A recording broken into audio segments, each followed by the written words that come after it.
Meeting, Town of Winslow, Maine, Town Council meeting, Monday, October 12th, 2021 at 6 p.m.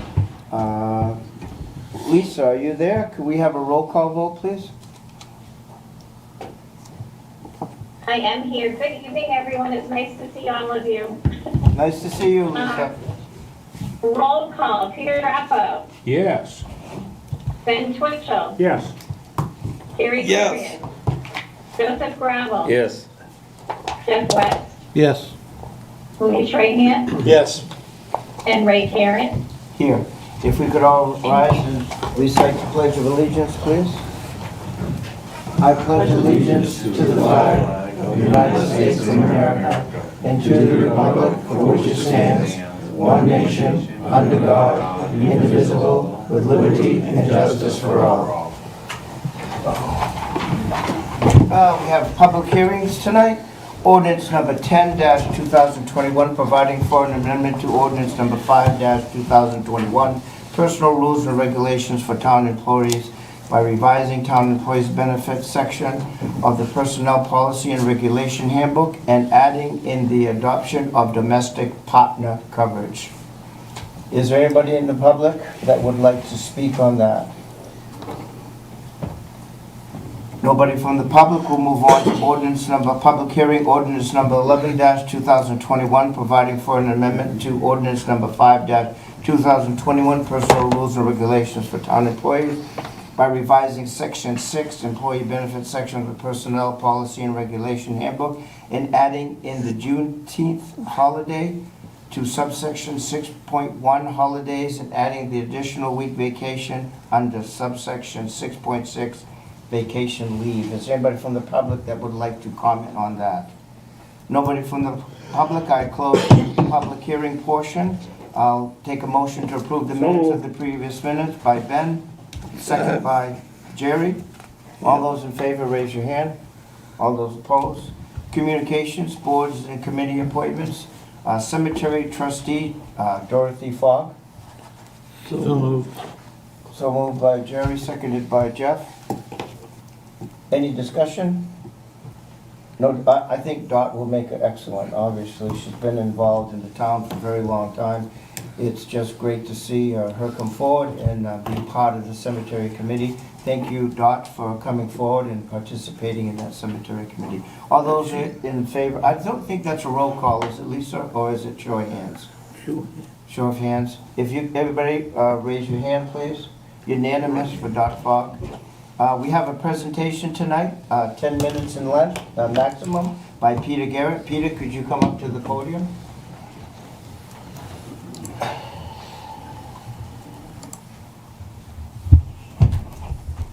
Sure. So this is a presentation on potential Sebastopol River trails. If you could move it, or can you move it so that it actually presents, it doesn't show these whole things. Can you make it? I don't know that it gives me that option. Never mind. Let's just go to this one here. So obviously here we have an air photograph of the river, the east-west portion of the river without the dam. And you can see kind of along the southern edge, you can see where the river level used to be. On the northern edge, this here was all part of the lake behind the dam at the time. And what we're proposing is that there be a trail, particularly along this northern edge, which goes from a town property here all the way to the public works property, which is up here, and the soccer field here. Next, please. Next one. Okay, this is the property map, map 17. This lot here is a town-owned lot. There are buildings up here, but this has never been built on. And you can see the dotted line was where the edge of the lake was behind the dam. So, so this is a private lot. It's true. And also this is the biggest private lot here, which belongs to the Goodrow building. It used to belong to Living Waters, the sisters, and obviously a power line going across here. Next, please. Here's Peter, a, could you go back to that previous slide Please. for just a minute? yeah, Could you tell us where the town garage is and the soccer field is on that map? the town garage is up here. The soccer field is just off that map. Okay. Thank you. And here's a panorama which is where we were. This is Ellery Keene here for scale, and we're looking over at the south side of the Sebastopol. And by the way, here we were noticing that we didn't hear a single car go by. The road, the bridge is quite a long ways away. It's very quiet. Next, please. And so that picture was taken across the river from about, actually from over here. But as we move over, this is the Goodrow property, and these colored lines show the trails which were built for the Living Water Spiritual Center. And as it turns out, we could use these trails along the riverside. We don't need to go up anywhere near to the building. This is what we're proposing. Next, please. And then here is a view of the river. This is upstream here, and we're walking along essentially the riverside. The trails for the living waters are in this area here. Next, please. And then here's another view looking over at where the power lines go across. And you can see it's just as peaceful as you could want. It's just a beautiful, beautiful place. It would be a shame not to have a trail along here, frankly. Next, please. Next is that the potential trail will cross power lines twice, and obviously we'll need to work with CMP regarding trails. For those of you who don't know, part of Kennebec-Messalonsky Trails goes along power lines which are owned by CMP, and we have worked with CMP for many years, and they're very agreeable to trails. And the last picture, I think, this is one of the existing trails along the Goodrow property. Goodrow hasn't seen a particularly good reason for keeping those maintained, but they do still exist, and looks like we'll be able to use those. Questions?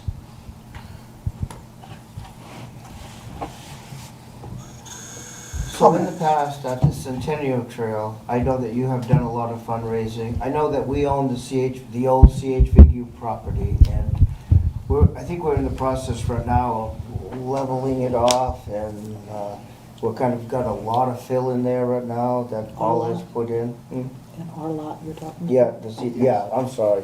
I call it the CHVU lot, but it is, lumber company used to be there, but it is our lot, the town lot. Eric, could you have any information on that, or is Paul with us tonight? Paul is with us, and he could probably, I've been down there and I'm familiar with the area. Actually, I was taking pictures for our website down at the very spots that you were taking pictures. But Paul probably has a more concise information on what's actually there right now. Because what you're talking about is, that would be the main access to this trail That would be the main system. access. It could be accessed actually from the other end, of course, at the soccer fields. Soccer field, Yes. but that's in the future, depending on Right. how far you get with the. Well, I would propose, but by the way, you're probably wondering about, I guess, funding for this.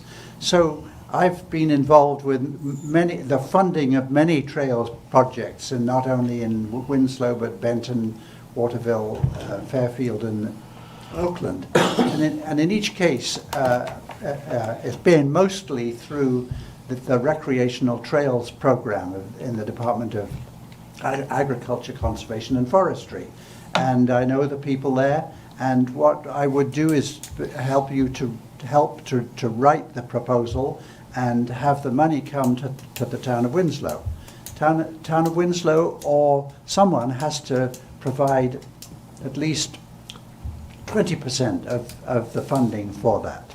I don't know how much it would be here. We'd have to come up with a number on that. What's the process to come up with a number, Peter?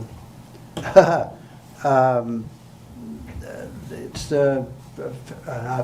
figuring out the distance, what needs doing, whether we need to just cut a few trees, or do we need to bring in a whole bunch of fill? Is it something that the town of Winslow could do? Is it something that we need to get a contractor for? Those kinds of things. All those considerations I can't give you an answer for right at the moment. Yeah, so to get an estimate, somebody would hire a engineer to look at the cubic feet of fill needed. Fill, if we need fill, we will in certain parts, yes. Okay. And we'll need to build a bridge, as you saw when we went down there, a little bridge over one of the gullies. The water comes into the river. What is the first step? Is the first step getting landowner permission, or is the first Yes. step getting an estimate for a trail cost? Yeah, landowner permission. Landowner Yes, permission yes, first? Yes, thank you. Did you want Paul to weigh in? Yeah, sure, that would be great. Paul, could you please weigh in on the lot itself? What was that question, Erica? Ray was asking about the lot that we own there on Halifax and what is currently there. We do have quite a bit of fill out there. It's not 100% kept up, but I said you would have a little bit better description than I do. I've been out there a couple times, but you know more what we've got out there than I do. Right. Well, what I've done right now is we hauled a lot of the gravel that came out of the town office parking lot, so it was good material. So we stockpiled it there with the intention of hopefully leveling that parcel, a little bit more than it is. Basically, that's all we've done. That's all I was looking to do is maybe use it, in the future, maybe in the winter time to stack snow if we get bound up or whatever. I'd love to see it develop before it goes back into brush like it was before we get in there. But that's about as far as I've gone right now. And some of that still may come back out for another project. It's just have to be a convenient place to dump it. So Paul, could that fill be used to help to build a small portion of the trail if we wanted it? Absolutely. The council so desires.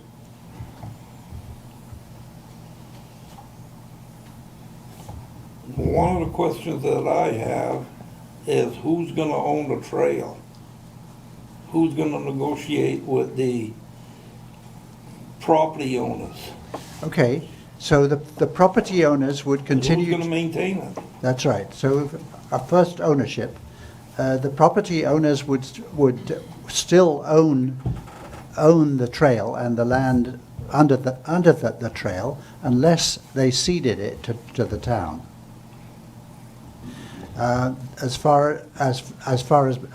So just to let you know that is so along some of our trails. I don't know whether you, Jerry, have ever been on what's called the Rotary Centennial Trail.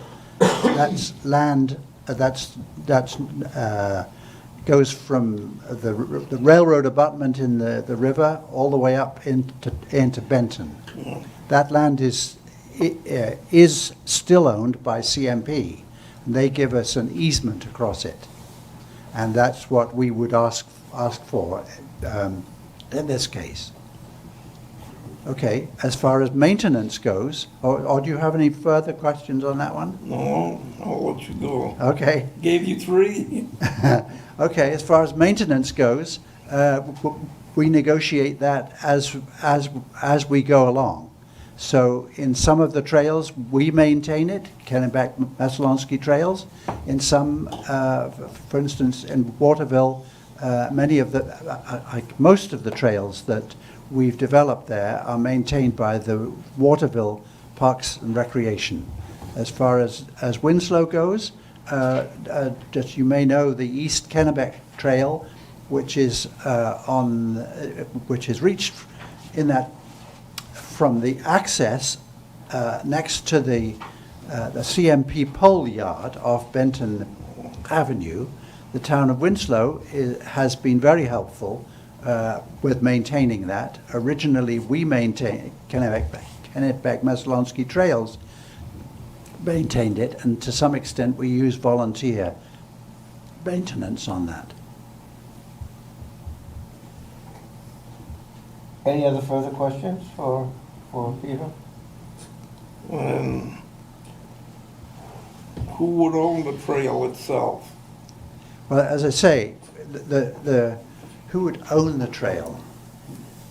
Well, the easement on, for instance, the Rotary Centennial Trail, the easement is owned, if you can call it that, by Kennebec Maslonsky Trails, which is a non-profit 501c3 organization that I'm a member of, and Scott McAdoo here is the current president of. And so who owns the easement? It would be, I think it would probably be the town of Winslow, but it could be Kennebec Maslonsky Trails. So, how long, when you go for a property easement, how long do you usually try to negotiate? Has to be at least 10 years, 10 years? yes, in order to get funding from the recreational trail program. I mean, this is just a presentation. I don't think that, I think in the future we would have to do something with a resolution or something. I think at the next meeting where we would come up with a resolution that we would want to further investigate, get landowner permission or some type of resolution that we would do that. You know, when I look at it, we own the property, so if I'm wrong, Paul, but we're gonna have to maintain it anyway, either bush hog it a couple times a year, because there's a sewer connection in there. I see a road going up toward the right, and also the big sewer pipe there is, that we spent $1 million on a year ago is also there. So we have to do something with the property anyway to maintain it in the very near future, somehow to enhance it. That's correct. So now my last question on this, what happens on some of this private property? If the property owner says, no, I don't want any trail on my property. I got that. So we've had instances of that, and then we can't do it. But we have a form that we go over, and basically the point that we make is we want this to be a win-win for everybody. Win-win for you as property owner, if you are. I don't think you are in this case. And a win-win for the public. And so that's how we approach it. I think we'll have. Something? Yep, go ahead, Ellery. Really quick. Chairman, Yep. I'll be Really quick. We're already over 5 minutes. We gotta really move on to the next. very quick. I just want to mention, I've been a member of the planning board for a very long time.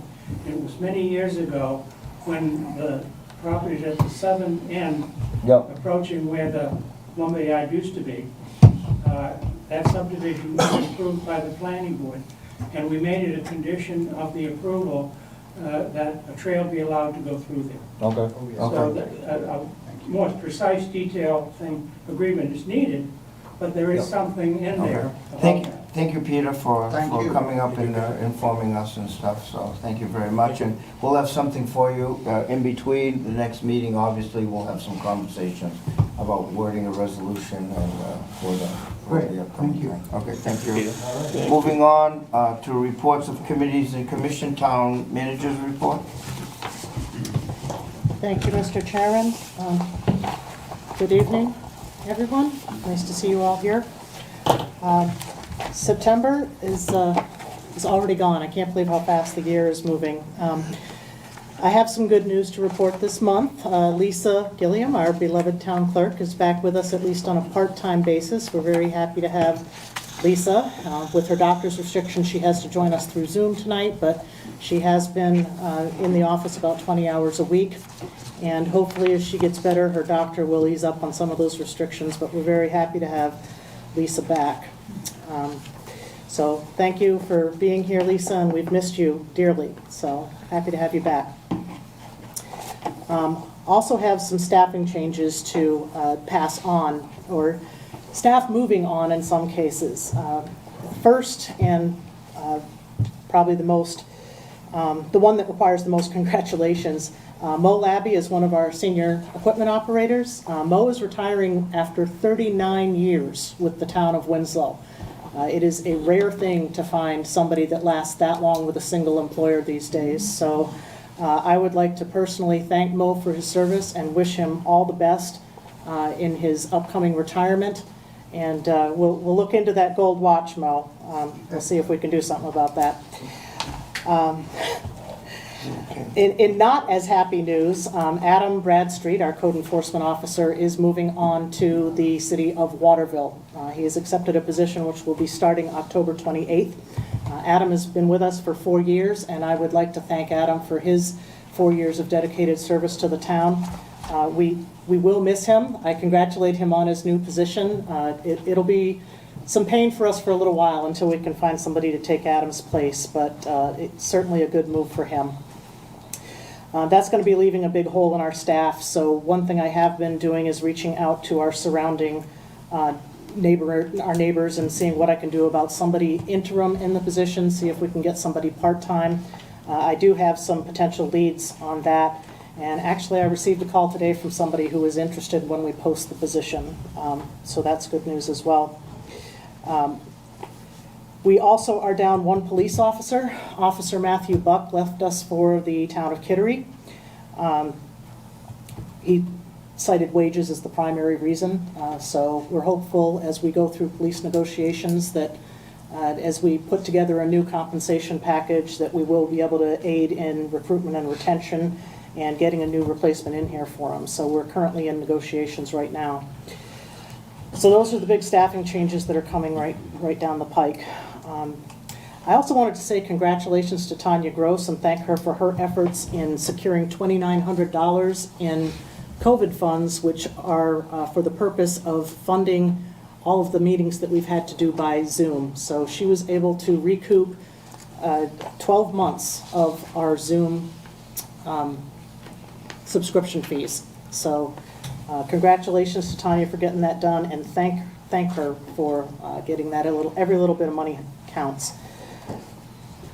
The digital sign, I'm sure you've all seen that. That got installed in September. We finally got our training on it the last day of September, actually. So the last couple of weeks, we've been madly putting up our little messages out there. It's monochrome, being all red. However, it's actually got pretty high quality graphics, even for all being in red. I was really surprised at how well things come out, even though they're just in varying shades of red. So we've been trying to get all kinds of messages up there that are important for people, things like when the offices are closed, holidays, trash schedule, when it's going to be affected by a holiday, absentee voting. And so far it's been doing a really great job out there, so it's a great addition.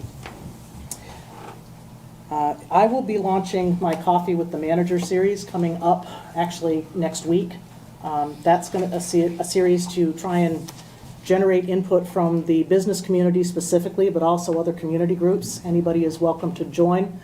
That will be held at 9 a.m. on the 20th downstairs in the Parks and Rec room. And the hope is that going forward, we'll get a different business to host that every month.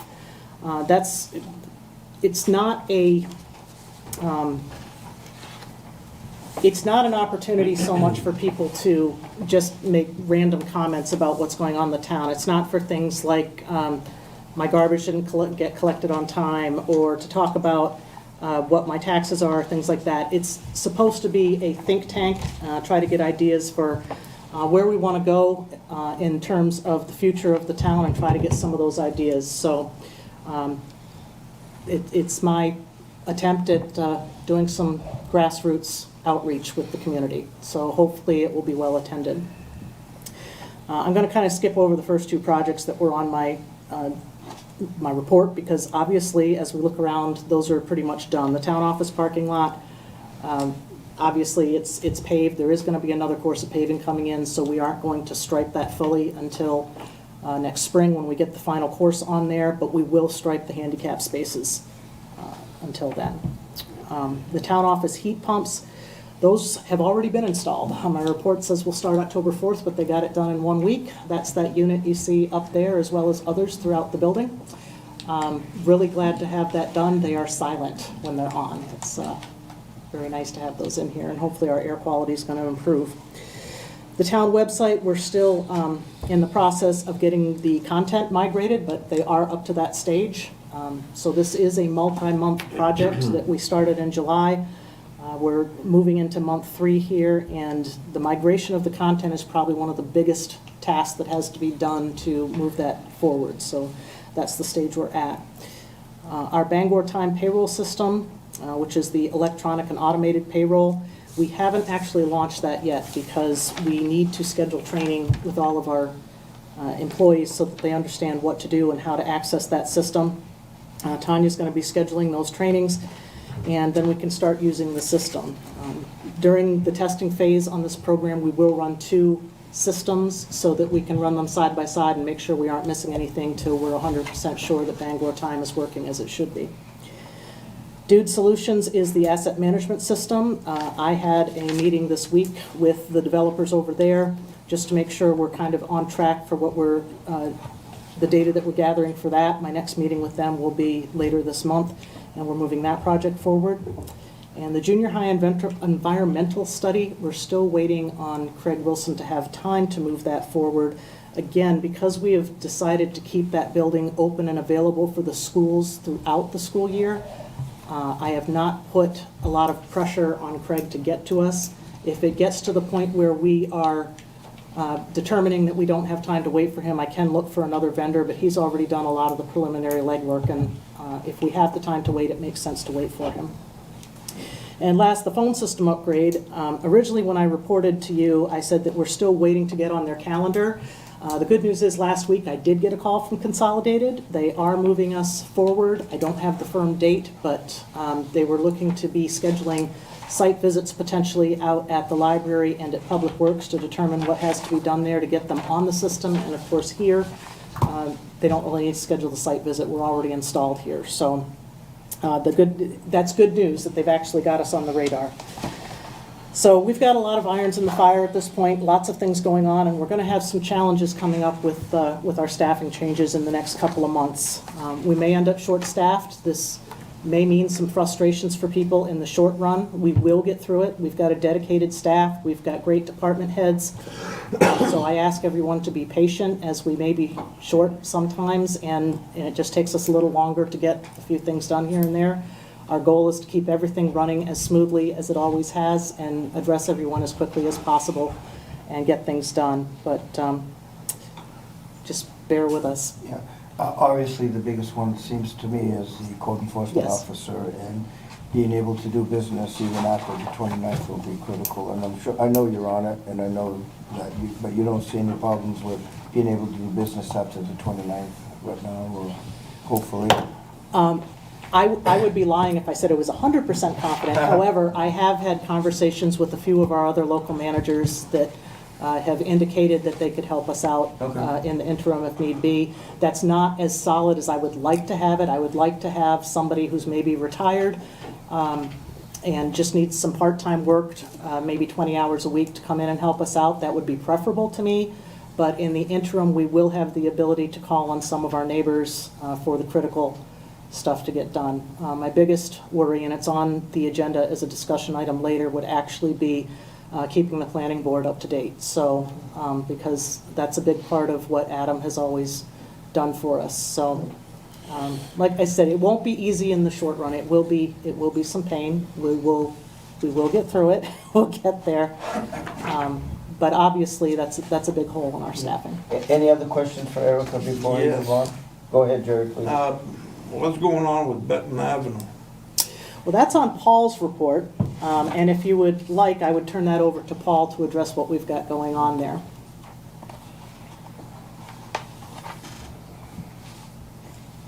For some reason, we can't hear you, Paul.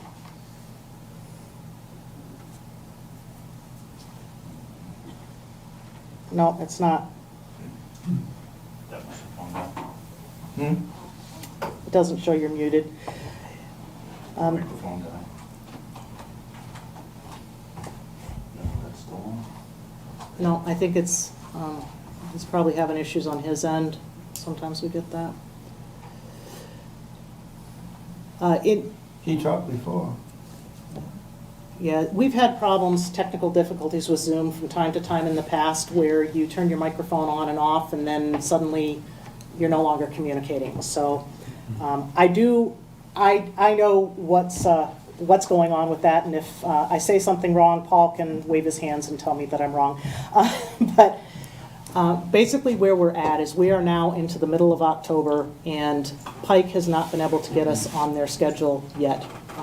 Like everyone else in the area, Pike is suffering from a staff shortage. They're down about 2 crews. They're still working on getting KMD and Waterville completed. And as we all know, we're in an area with snow flies, and we don't want to get too far into the season and try to begin a paving project because we could end up in really bad shape. So basically, we've made the decision at this point to pull the plug on this fall. I know that's going to be a bit frustrating to people who've been dealing with Benton being a wreck all summer, and we've promised that we would have a first coat on by the fall. But at this point, we just don't have the ability to get on Pike's schedule. We did have a little bit of an overrun with the project, the sewer project, and Pike couldn't come in before that. But that was nobody's fault. That was an issue with running into ledge underground and some unknown structures in the sewer project. That's nothing that our contractor could have prevented and nothing that we could have really foreseen. So unfortunately, construction projects being what they are, there are often delays, and this is one of them. And rather than rush it and have a poor quality job done, something that maybe has to be completely torn up again in the spring, we're just going to put it on hold and start paving in April. We're better off, because half of those ditches are gonna settle through a frost cycle. We're much better off than addressing this in the spring at this later date. And you don't want to do a reclaim right at this late date. No, the worry with the reclaim would be that we can't get it paved back in prior to the snow flying, and we don't want to be on gravel either. If there's no further questions, I'll take a motion to accept all So moved. department reports. Jerry, second. Second by Rocky. All those in favor, please raise your hand. Also, Finance Committee and Financial Report. Any discussion, no discussion? All those in favor accepting those reports, please raise your hand. We'll move on. Table business, order, I'll put them together. I think they're gonna remain table. Point of order, Chairman? Yep, go ahead. Public Oh, comment? I'm sorry. Yep. Is there anybody from the public that would like to comment tonight? Peter, do you have anything really quickly that you would like to say, just quick about the schools? Sure. Really quick.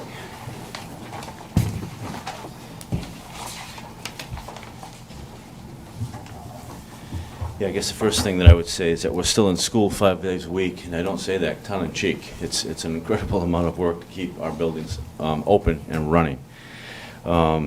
We still have individuals who are testing positive, and I can tell you that tonight, before coming here, we were working on 3 cases. So we still have individuals testing positive. Unfortunately, it seems to be creeping down to the younger grades because we have, in the older grades, the opportunity for vaccinations. So it's creeping down a little bit. I will say this on a very positive note, that the pool testing program that we have is working exceptionally well. And how that works is we have over 600 people involved in that now. So every Tuesday, we run it just like a flu clinic in the different schools. Our nurses do it with our staff members. Students do the pool testing, which is a quick swab in each nostril. We have 7 swabs in 1 pool, and then those get tested. We get results within a couple of days. If there's any positive results in any of those pools, then we test those individuals in that particular pool. The beauty of that is that we've prevented some people from being in school who tested positive, but the biggest piece to that is in the beginning, you've had somebody who was a close contact, and you spend a long time figuring out who all the close contacts are. But let's say we had a high school student, and it would bounce around from English class to math class to social studies class, and you've got a close contact everybody that individual might have been near for more than 15 minutes. That puts a lot of people out of school. Tremendous amount, a lot of people. So if you have 1 close contact, you could be looking at, if you have somebody who tested positive, you could be looking at 25, 30, 40 close contacts, depending on which building they're in. What's happening to us now is when we used to put a lot of kids out of school in quarantine out of safety and what we needed to do, we're now putting 2 or 3 kids out because of pool testing. That's huge. That's huge. So that's why we're able to keep our kids in school. It's worked exceptionally well for us. On a more positive note, and talking about school, fall sports season is going great. You know, we're well into it, as you know, Ray, doing exceptionally well. We had an early release and in-service day the other day. We actually talked about educational components, which is something other than COVID and COVID distractions. We actually talked about teaching and learning with everybody for a day and a half. That was great to see. Our high school accreditation, NEASC, is the New England Association of Schools and Colleges, is going under accreditation, where the final report is being written right now. And hopefully we'll get that accreditation, and that's a real positive stamp for us as well. So that's what I have real quick, Ray. Any questions for Peter? Real quick? Yeah. Are you using the old junior high right now?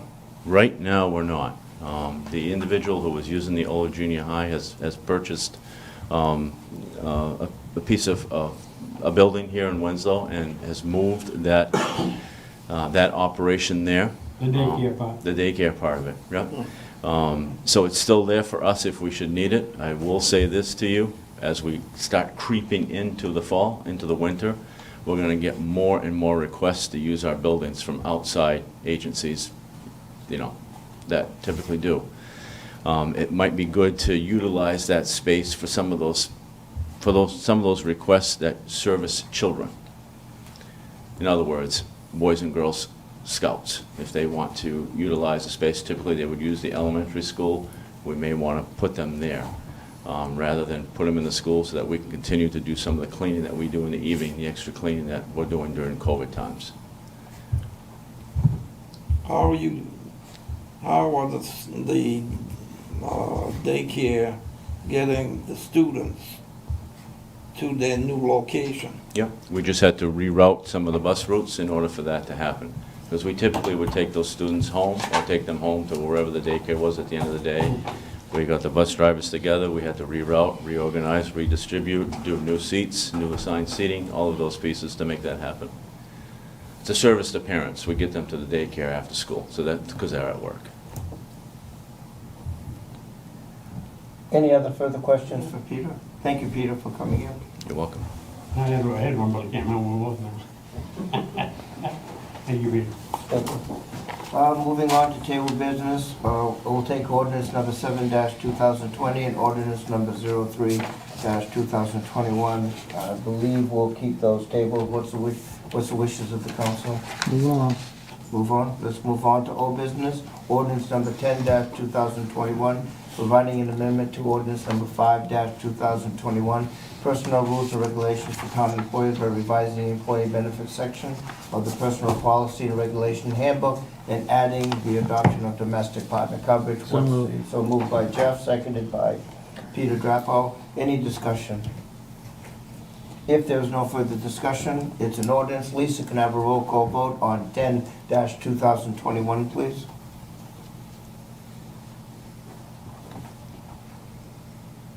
You're muted.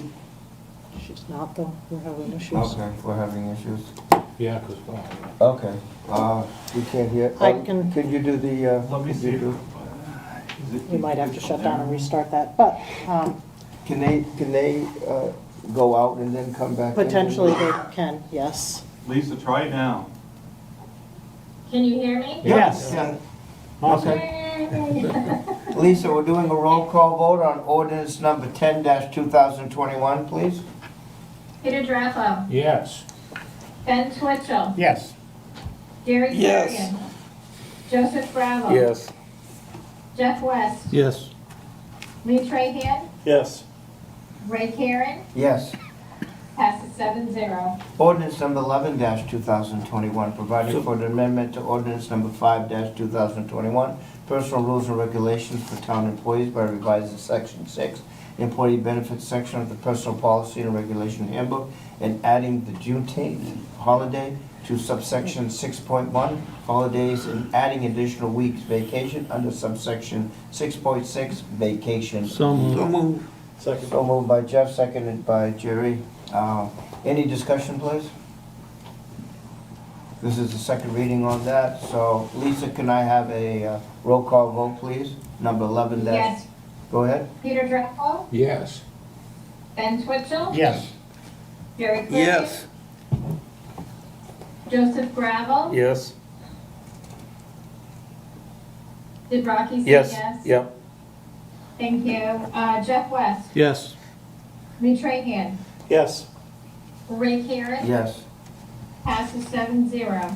Under new business order number 29-2021, providing for authorization for the town manager to prepare a quick claim deed which will allow the transfer of property located on Randall Road identified as tax map 4, lot 105-B for the fair market value of $7,500. What's it? So moved. Jeff? Second. Seconded by Rocky. Any discussion? Is this a buildable lot? No, the abutter is the person who's interested in it. He wants an easement that gets him down to the stream. There's apparently a good deal of background that went on with that, and I had forwarded in your packets, there's emails back and forth between the abutter who is proposing to purchase the lot, as well as statements from Paul and from Chief Rodriguez that they don't see a reason why the town should need that property for any specific access issues. Apparently, the town acquired that as payment for subdivision fees. The owner could not afford those, and the property was turned over to the town. We haven't done anything with it. So that's why it's before you now. It's landlocked too. Yes, it is. Yeah. Any further discussion? Nope, just wanted Any it out further there. discussion? If there's no further discussion, can we have a roll call vote, please, on 29-2021? Peter Drappo. Yes. Ben Twitchell. Yes. Jerry Clary. Yes. Joseph Gravel. Yes. Jeff West. Yes. Lee Trahan. Yes. Ray Karen. Yes. Passes 7-0. Order number 30-2021, providing for authorization for the Public Works Director to complete an emergency replacement of 600 feet sewer main in service on Lee Street. Requested amount not to exceed $150,000 with funds coming from the sewer capital account. Project to be completed before. So moved. Second. Jerry, and seconded by Jeff. Any discussion? I think we got a pretty good discussion on that from Paul before. If there's no discussion, can I have a roll call vote? Lisa on 30-2021. Peter Drappo. Yes. Ben Twitchell. Yes. Jerry Clarion. Yes. Joseph Gravel. Yes. Jeff West. Yes. Lee Trahan. Yes. Ray Karen. Yes. Passes 7-0. Should we waive the second reading? Do it right now? I was gonna make that request to the council if we could waive second reading, so we can get this project done. You're making a motion, Jerry? To waive Yes. the second reading? Jerry's making a motion to waive the second reading. I second Peter it. seconded the reading.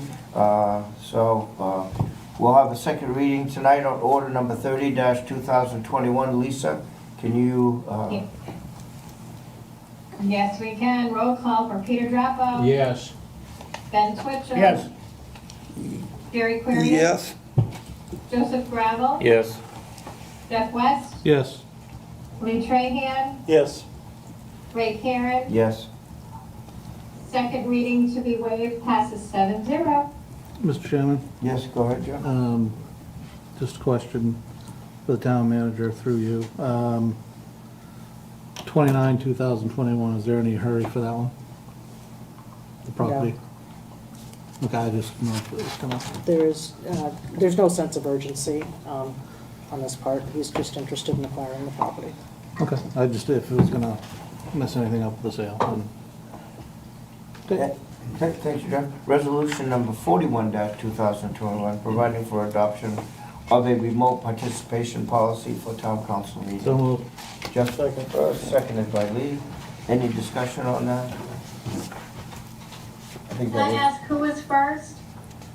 was, Jeff was first and Lee was second. Thank you. And resolution is just a show of hands, no discussion at this point. All those in favor, please raise your hand. All those opposed, unanimous, Lisa? Perfect, thank you.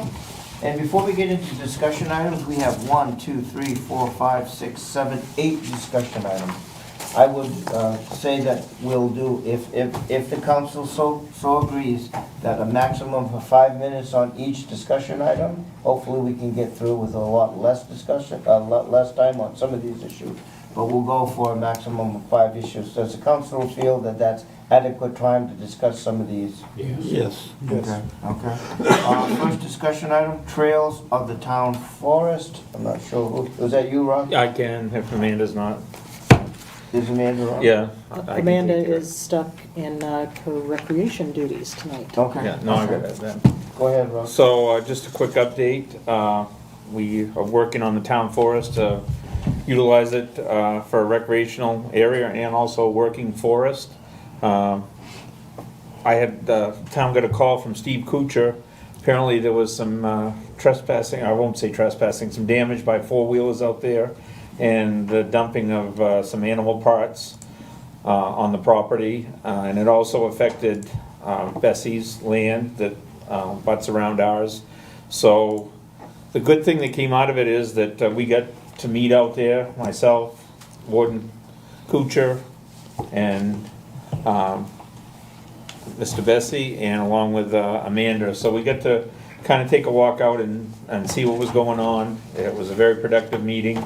And a lot of good came out of it. He showed us what was going on, showed us some of the areas in our forest that potentially could be recreational areas, and places that the four-wheelers were having issues where they were trespassing. He did put a big gate up on his property, but there's a chain gate that's on our property first, and then it goes to his property with a steel gate on it. Paul was also out there with the meeting, and we were asking him if it's possible if we could get a better gate put up on our property, because the chain is hooked to a dead tree, so it's not doing any good. So Paul said that he could help us out when things slow down. I don't want to put him out because he's got a lot of big projects going. So that we can get that taken care of. And also talking to Ethan Bessie, he's willing to give us keys to his gate so that the fire department can have access. If there's any forest fires or any rescues out there, that we will have access to that area. So, and I think that's gonna benefit us all. So that's kind of where we're at right now. We're still in the early stages. I had a meeting with Amos Shores, which is one of the abutters that we have to get permission to get possibly some of the part of the harvest. So I'm gonna meet with Amos again and person from Two Trees Forestry, so we can see the best access for that. And then Ethan said we could use his road to access our property there for a harvest. We've used it before, so we're just trying to kind of get agreements with those two landowners, something maybe in writing, so that in the future that we'll won't have to go through this again. So basically, like I say, we're at the early stages, but a lot of positive going on out there. We're talking about a selective cut? Yeah, Is that yeah, what we're talking yeah, about? yeah, Obviously. On a couple portions of it, not the whole thing. Yeah, and the agricultural committee will update us as to what harvest and practices. Correct. We're hoping to do it this winter, when the ground's frozen, because there's a lot of wetland out there, so, that's what our goal is at this time, so. The other thing is, I was hoping that we possibly, and I talked to Erica, some of the COVID money possibly coming, that we could use it for some of the trail work out there, because I believe that some of that COVID money is good for recreational use to get people outside. So we were hoping to get some of that money put in the account for the town forest so that we can build some trails. So I'm hoping for your guys' support for that when the time comes. Anything else? If there's no further, any other questions for Mr. Gravel? If there's no further questions, we'll move on to railroad crossing conditions. Well, that's mine. And one of the problems is we got actually five public crossings.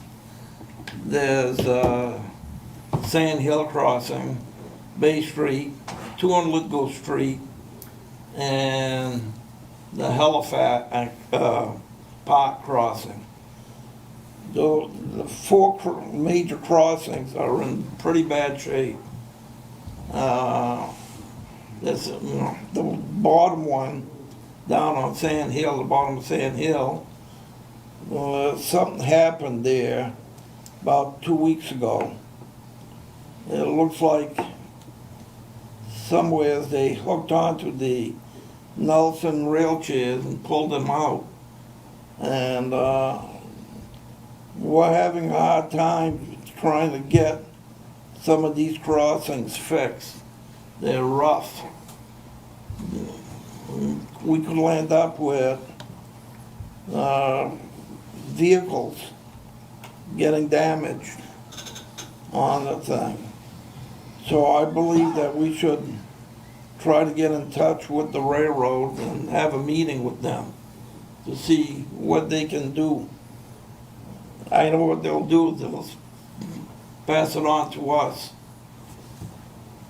Oh, I'm not sure that that's a viable reason, because the only crossing that we are responsible for is the Sand Hill crossing, and that's just a pavement.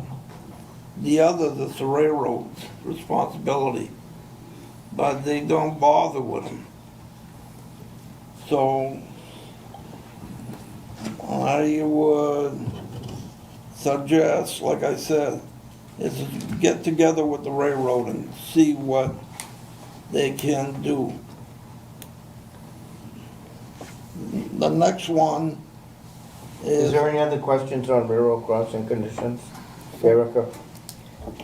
Just to get it on the public record, because the town does not have any control over the railroad crossings, and I know that Councilor Kurian knows this, and I'm not at all trying to correct him, but I just want to make sure that for the public watching this, it is fully understood. The town is not allowed to touch those crossings without the approval of the railroad. Pan Am is currently in the process of a sale to CSX.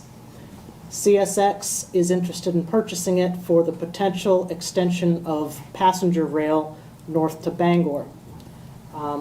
As much as it would be a wonderful thing to see those tracks go away, I really don't think that's going to happen. And in the meantime, both Paul and I have made numerous attempts to try to get the railroad to the table. We can certainly continue in those attempts.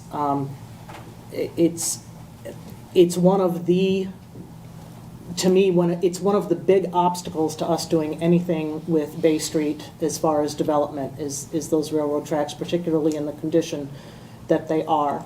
And we do have, it's not that we're going to have vehicle damage, we do have vehicle damage. And when we get those, I have to direct them to the railroad, to the 800 number on the sign, and identify the crossing and see if they'll pay for it.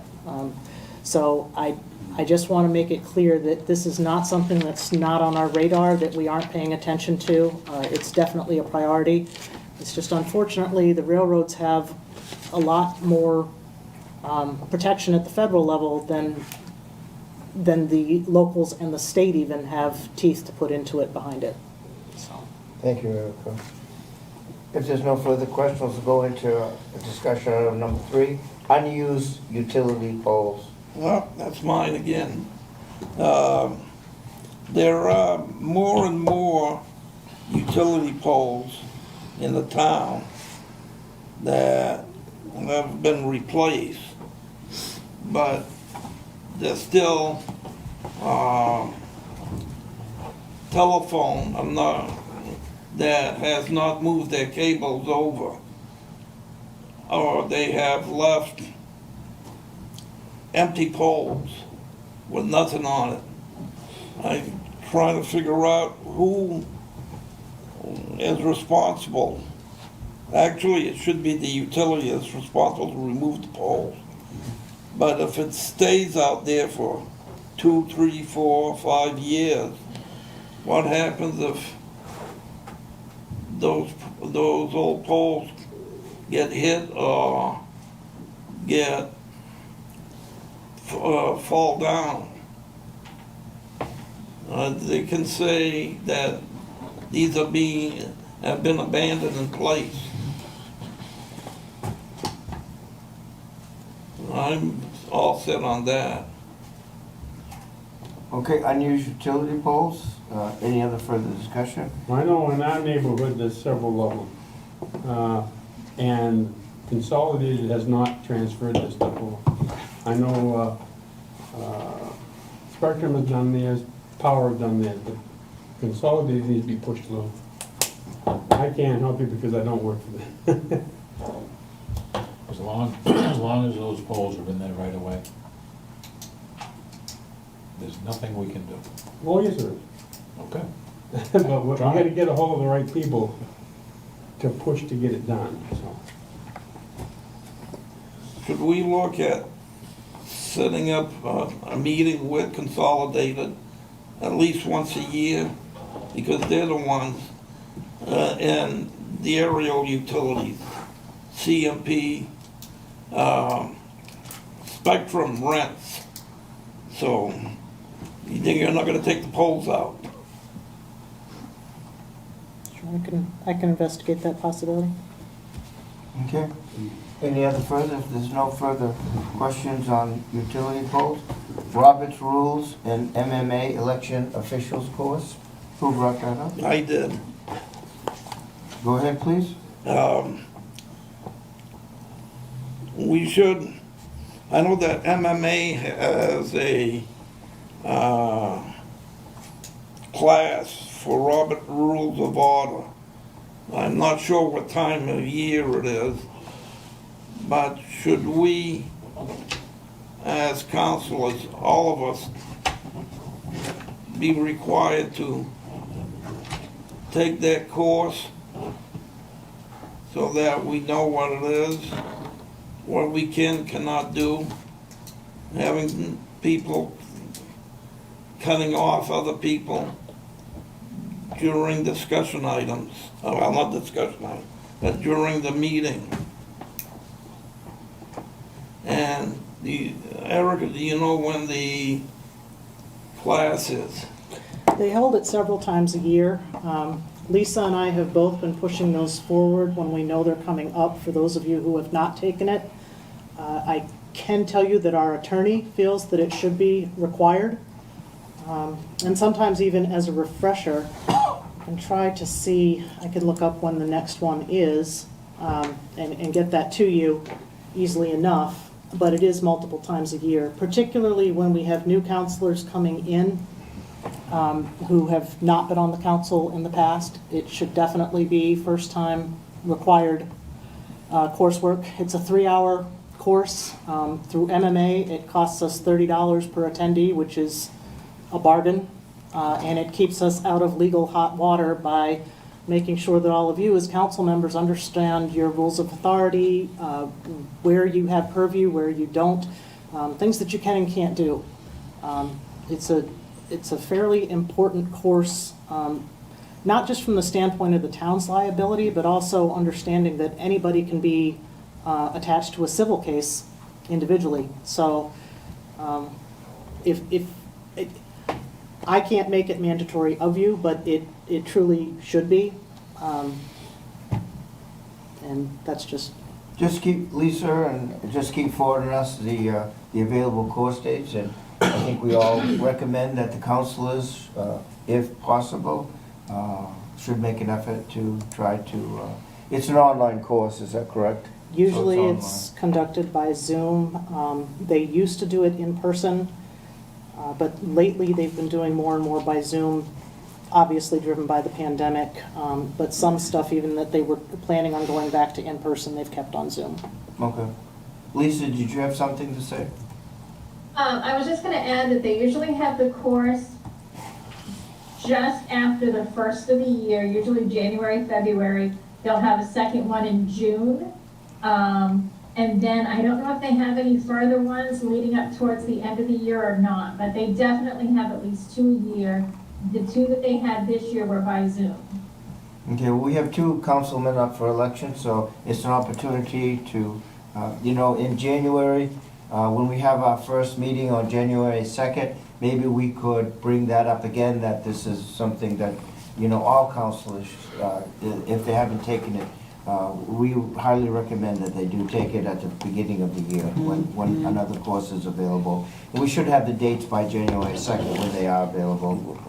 Yes. Okay. And I'll continue to forward the links to you. Yep, thank you very much. Any other discussions? Moving on to town property on Halifax Street. Yeah, that was my item. Go ahead, Lee.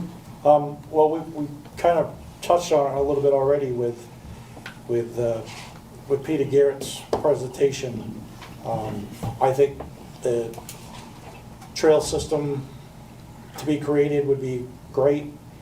I'm also wondering about the rest of the property, not so much the west side of the property where the sewer line goes through and the access that Public Works needs to get to the southern part of the property, closer to the steep hill off Delaire Street. But I was kind of thinking we ought to look at the possibility of utilizing that property on the east side where there isn't a whole lot to be concerned about. It's just raw land that I would like to see the town do something with it and possibly either find some money or some grant monies available or other monies, possibility for a feasibility study on what could be done to utilize that property. I mean, as Paul discussed, we'd like to do something with it so we don't have to worry about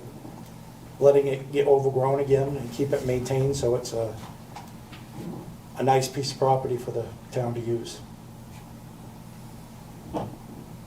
Paul, are you still with us? He's there. I am. Yeah. Can you hear me? But on the east, doesn't the storm drain go on the east side? The storm drain goes pretty much, I'd say on the west side of the property, towards the riverside, towards the Kennewick side of the property. On the east side is our sewer line. Okay, well, we've got something on We got a both line that's sides. pretty much on both sides of that property. But it doesn't prevent anybody from making a parking area and doing something, on the surface or, to have a parking area or a trail system or somebody go out to the river to go fishing or whatever they would like to do. Should, Thank you. so we have, on Lee's request, discussion item, we had a discussion on a trail, which would take part of this. What's your question, Jerry? The question is, should Lee and, what's his name there?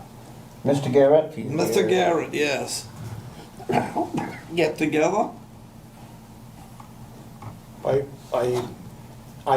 met with Peter on Sunday to talk about it, and I was just trying to get inquiry on just the basic stuff, and That's fine. he was telling me about how he had met with Ray and Ellery, I believe, and to check things out, and I kind of took it as that was going to be more of almost like a separate project than trying to develop the parcel for public use.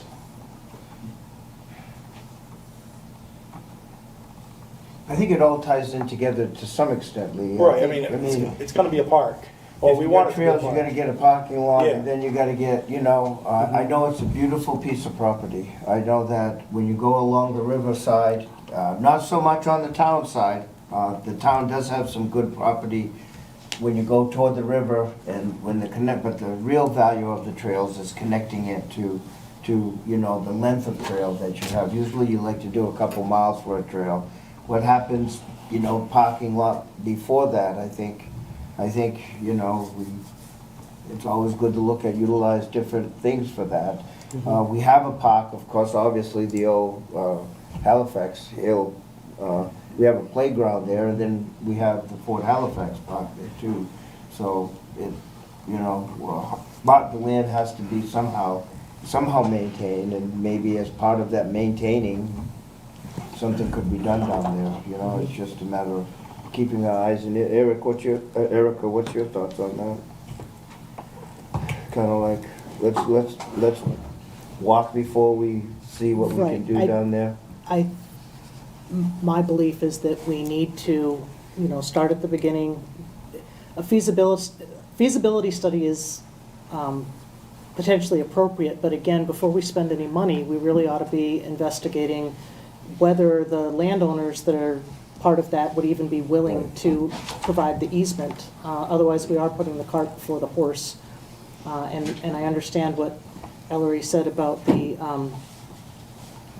neighborhood agreement that was made when that neighborhood first went in. So that probably gives us some more latitude, but I think we would need to investigate all of that before we try to, you know, force it. I think, I think you're right. I think what Peter Garrett's doing, and we get into what his, you know, what he comes up with in the next couple. I think that facility there, the major benefit would be the trail system. That would be where we don't have trails on that side of the river. In that property, and access would be a very fundamental, it has to happen. So let's go through the process. Any other questions on town property on Halifax Street? Second, next one is long-range facility planning. So that's mine, right? Okay. I'd like to see some of us sit down and discuss long-term plans for our facilities in the town. I don't necessarily think maybe it should be the part of the comprehensive committee, but I think we want to concentrate on the town facilities. I don't see anything in the past that we've done to address that long-term. And I'd just like to, I don't know if we set up a committee, this is all new. I'm throwing that back at you, Ray, I don't know. Yeah, you Erica. know, obviously, before the COVID thing, we had talked about, we need to make a decision, number one, on this facility. The fire department is totally inadequate, it's totally outdated, and it's not meeting the needs of a modern facility. We all realize that. What do we, and I think that's the elephant in the room. And I'm talking all the departments, That's not part just. of it. Yeah. There's some urgency, more urgent needs than. And that's why what we need have. to sit down and.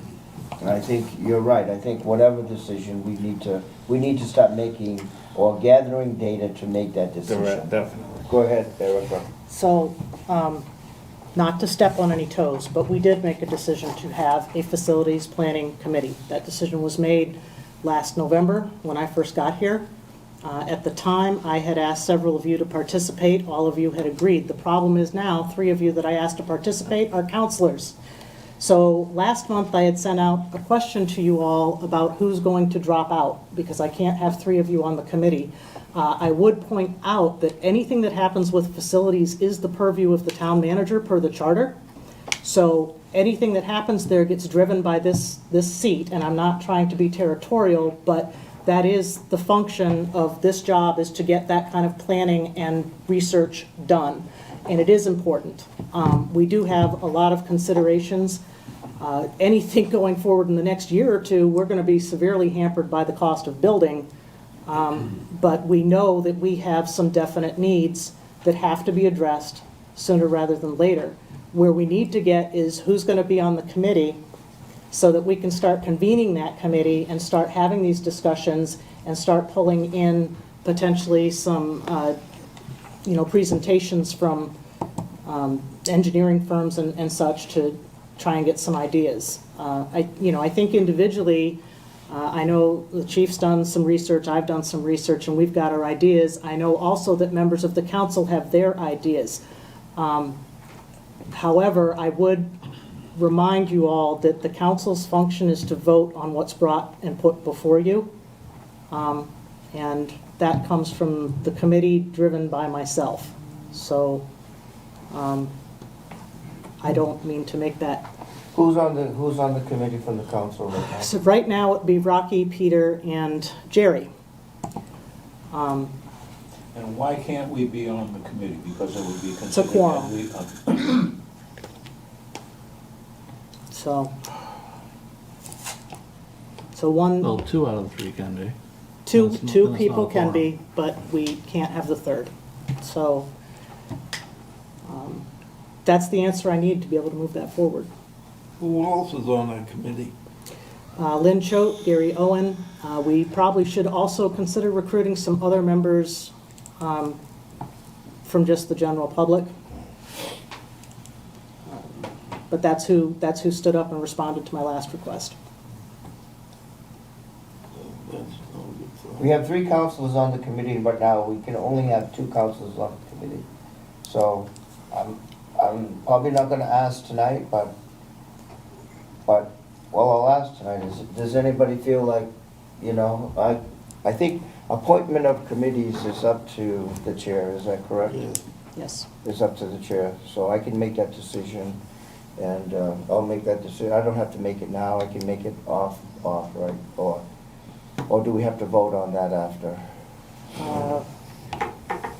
Lisa, could you weigh in on that, please? What was your question, Ray? I've got three councilors on the committee for facilities at this present time. I can only have 2 councilors on the committee, 3 are on the committee, so I think it's the chair's to say who is on the committee at that point. I know sometime we voted on committee members too. The council has voted on that too. Why don't we do one? When it comes to the council, I believe the council can vote together as to who can be on there. Okay, And then we would bring people forward for you to approve as well. so everybody votes for 2 people then. If we have 3 people, then everybody would vote for 2 people. Even the believe people that's that are on the correct. committee can vote for themselves on the committee. Correct. There's none. So if you guys want to do that, I'll be more than happy at this point to do that if people want that to happen at this meeting, so we can start forming a facilities committee. What's the pleasure of the council at this point? It's probably the best way. It's probably the best way. Do you agree? Everybody Yeah. agrees? Okay. I can go through the nomination process and we can tally the votes. Rocky, I'll put you first. So can we pick You other all people? got 2 votes. So we can pick other people that aren't, that out of the 3, we can pick somebody else that is not one of the 3. Yeah. Well, we got 3 people on the committee, we can only have 2. No, but can we pick, Somebody else? yeah. If you wanna dissolve. It'll only be everybody- 2, I'm gonna only vote for 2. Yeah. But can I pick somebody that's not on the 3? That's what I'm asking. I don't know why not. I believe he certainly can. My only caveat to that would be, please make sure that somebody that we pick is actually going to be committed to showing up at the meetings unless there's a dire need not to be there. Because right now, we're having a lot of issues with committees where people aren't showing up. And it's not going to work if we don't get people in the seats.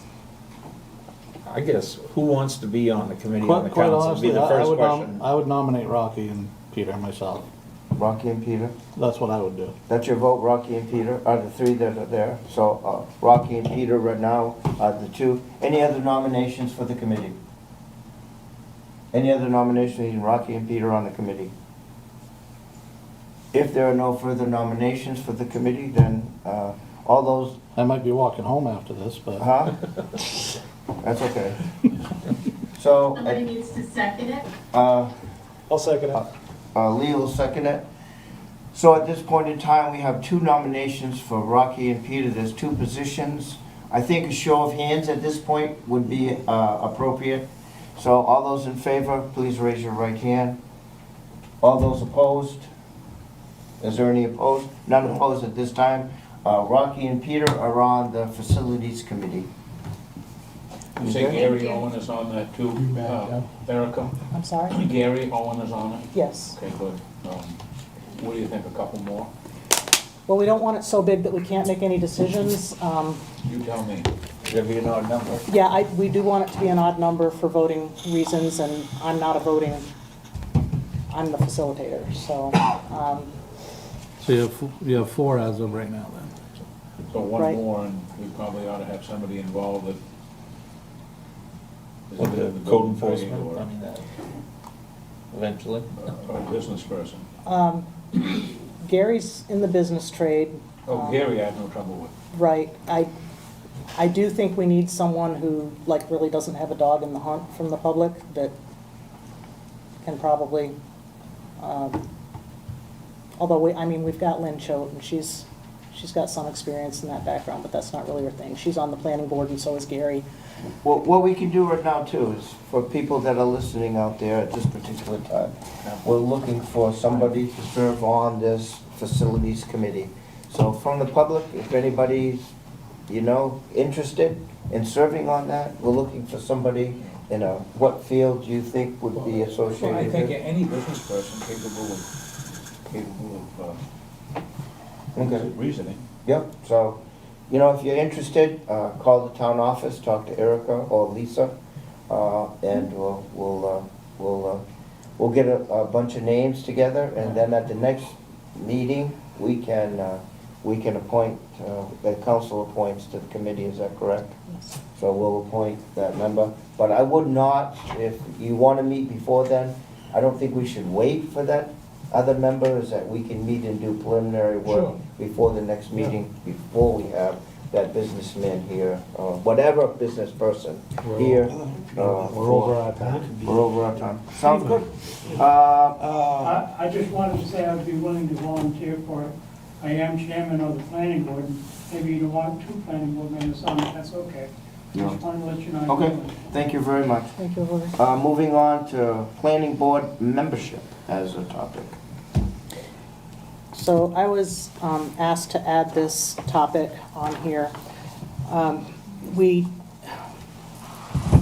Adam's not here, but we had a very few people at the last planning board meeting, and the question came up of whether there was even a quorum there, because there were basically 4 members total, one of whom was acting chair, another one who is an alternate, so really only 2 members that would be considered voting. So first was the question of the quorum. I also had a question from the public regarding the vote on the 2 solar development plans on there, and questioning the appropriateness of the vote that was held there, because we do have one member of the board who is an abutter, and another who is the brother of the developer or not the developer, but the landowner who wants to bring in the project. So I've run all this by our town attorney, and the first myth that we need to dispel is that the chair cannot vote. The chair can vote, unless there is a bylaw saying that they can't specifically, which we do not have. As a practice with large committees, meaning that's nothing that applies to the town of Winslow, in other words. So the chair can vote and should vote in most circumstances. The issue, we have been advised by council to redo the entire process in November at the next planning board meeting, with the 2 members who have ties to the issue recusing themselves, and the chair needs to appoint the 2 alternates, because until the chair appoints them, their vote doesn't count for anything. So that's what we need to do about last meeting and the 2 solar development projects. However, there is an issue, as I was stating with the Facilities Commission or Committee, with Planning Board, we need to address having people actually show up, and how do we get people on the Planning Board? How do we actively recruit, in other words, people that are going to be showing up to all the meetings? Because Planning Board is a critical function. Probably the most critical committee that we have in this town is the Planning Board, because we don't have a planning department. And that body makes all the decisions prior to council vote about zoning and land use and shoreland. That all goes through that committee. So to have a regularly scheduled monthly meeting where only 3 members show up is a pretty big issue. And one that I want to get by with all of our committees, but most particularly this one. So I understand that everyone who participates on these committees is volunteer. But I think we also need to have an expectation when someone signs up for a committee that they are expected to attend the meetings, or we need to look at replacing them. So that's what I'm bringing before the council tonight. I don't know what anybody's feelings or thoughts on that are. I know we are kind of stuck in a hard space because we are looking for volunteers, but at the same time, perhaps we aren't casting a wide enough net. It would be good if those of us who actually know people that are in those fields, because being on the planning board without any background in any type of development or building or land use is not productive either. We need people who actually have that type of background that we can bring to the table. So another suggestion that was brought to me was also maybe the council could be a little more active in recruiting. I would love to be active in recruiting, but it's not really my bailiwick. So if I had people to reach out to, I would be more than happy to do so. But I don't. But if I run across any, I will be sure to mention to them, because we still have one spot on the planning board that's not filled. So it's something that we need to address, particularly as we will not have a code enforcement officer who's up to speed in the immediate coming months. This is a critical board that needs to be stocked is not the right word, but the people sitting on the board need to be committed to it and need to be qualified. What's the process right now, Erica? We have one member that is not filled at this particular time. Isn't it the alternate moves up usually into that position?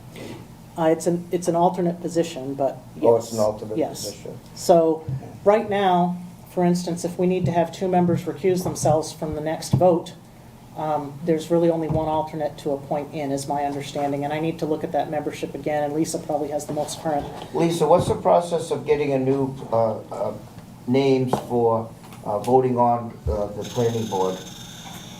We can start advertising for that vacancy. And I'm not familiar with who's actively on there and who isn't right now, but I can take a look at that tomorrow. But we can advertise for that position and try to get somebody in as soon as possible. It's very hard to recruit people because people, like Erica said, are not showing as much interest in it as they should. But I do question how many people know it's out there. Yeah. You know, a lot of times people don't realize. Let's put it out there. Let's put the advertising out there. Yeah. Whatever we can do to advertise for the town of Winslow. Also using this meeting format in the web, to put it on the web again. Maybe even use our electronic sign for we need a planning board member. We got that sign, let's use it for that. Okay? Excellent idea. And, you know, the other thing we did with the council, because there were people missing meetings quite often. Yeah, yes, yeah, We do have guidelines now to how many meetings you need to attend. yeah. Well, it all boils down to the fact that don't volunteer for something if you're not going to follow through with it.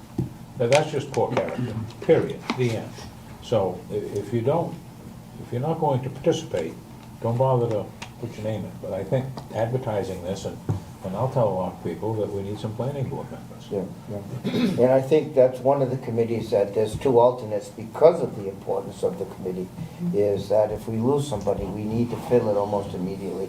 That committee makes a lot of decisions, and they just need to be fully staffed, and they need to have the alternates. The alternates play as important role, and this is one of those committees. If you're thinking, well, what am I gonna just go there and not vote? But as an alternate, you're up to speed, and in a lot of times, in a lot of cases, you're right there in a very short period of time making decisions on a lot of the future land use of the town of Winslow, like Erica said. So let's do all we can to advertise, and hopefully we'll have some names by the next meeting. Okay, we're over time. Okay, moving on. Moving on what's that? Just one question. Yep. Could we have a list of which committees we have and who's on them? We do have that. It was I know I have it at home on We the- can email it out again. Yeah, we can email it out again. Yep. I'll So- email it to you all. Okay, thank you. I'll Thank you, listen Lisa. right now. Moving You're on to welcome. parking on shoulders and obstructing travel lanes. Who brought that up? Me. Okay, go ahead. Number 4. About a few weeks ago, I was headed north on Augusta Road. And there was a Fortin box truck heading south. All of a sudden, there was an emergency and a state police officer pulled out from behind the box truck. And the box truck had no place to go on their side. It put me in a predicament that almost got in an accident. This was by, Courtney, not Courtney's, but it was by Winslow Automotive, and the shoulder was being used as a parking space for Winslow Automotive. Might have to look at this, find out what the width of right-of-way is, and should they be parking there?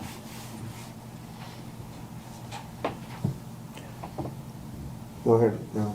And I believe that the chief PD has gone down and talked to these people. Down to 3 times. Chief, do you have any comments on this particular situation at this Out of time? 3 times we went down, there was only 1 time we saw a vehicle that shouldn't have been, and they moved it right back. They did say that, a lot of times they do utilize that space, and they're gonna try their best to keep out of the area. Okay. Go ahead, Erica. So a possibility would be to see if we can have that area marked as a no parking zone. That again would be an ordinance change, so it would require a public hearing. And you're on a state road, so I'm not sure, and Jerry, you probably know better than I do on this, what we would have to do with the state, if anything, to, Just notify them. Basically, we're the ones, it's inside the compact area, and we would be the ones that would enforce it, and it's our ordinance, so the state would not have much of a problem with it. so that would be the possibility I would put forth to the council is, do you want to look at changing that to a no parking zone? Or perhaps all of you want to look at the area and make your own determination. Yeah. And if we do want to move forward with an ordinance change, personally, parking having been one of my major areas of concern in the past, I am always concerned with taking up what essentially is a breakdown lane with parking.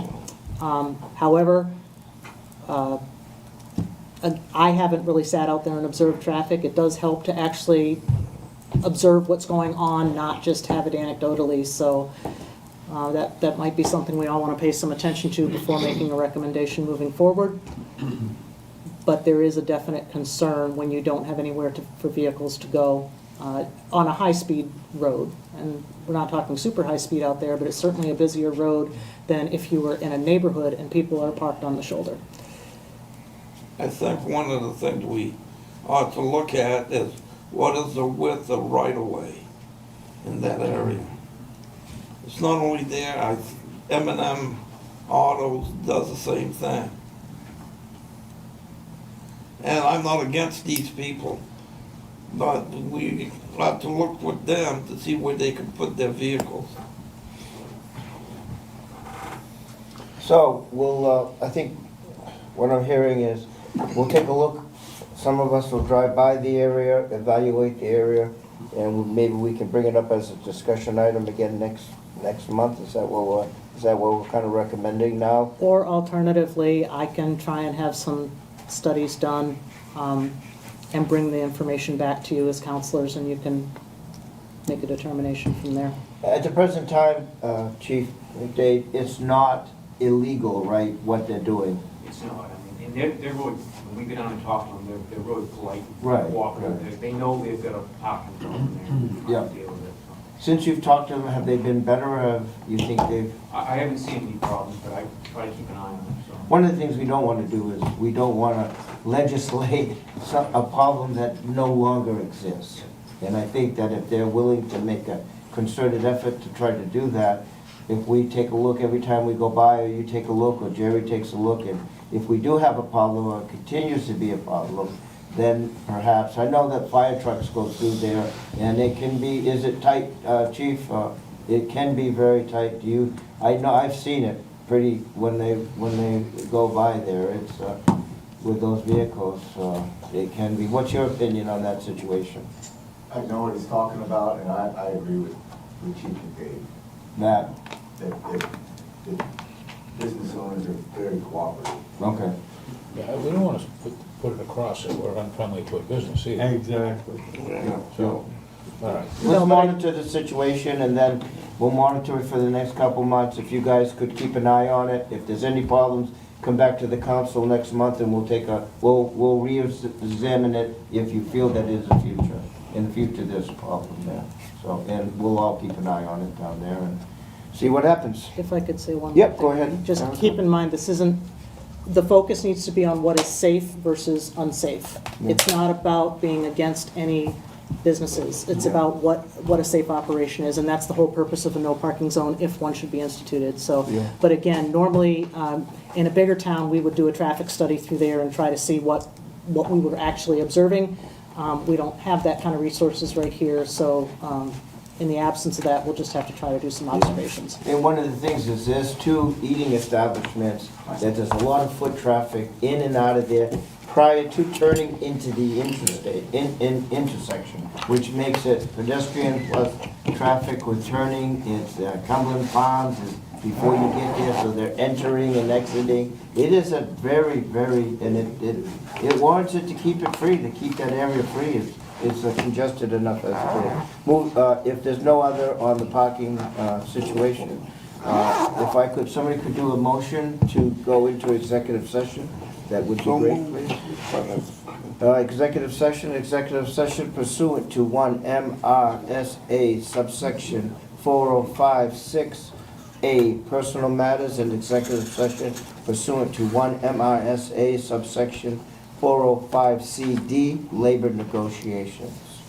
I will go into now executive session.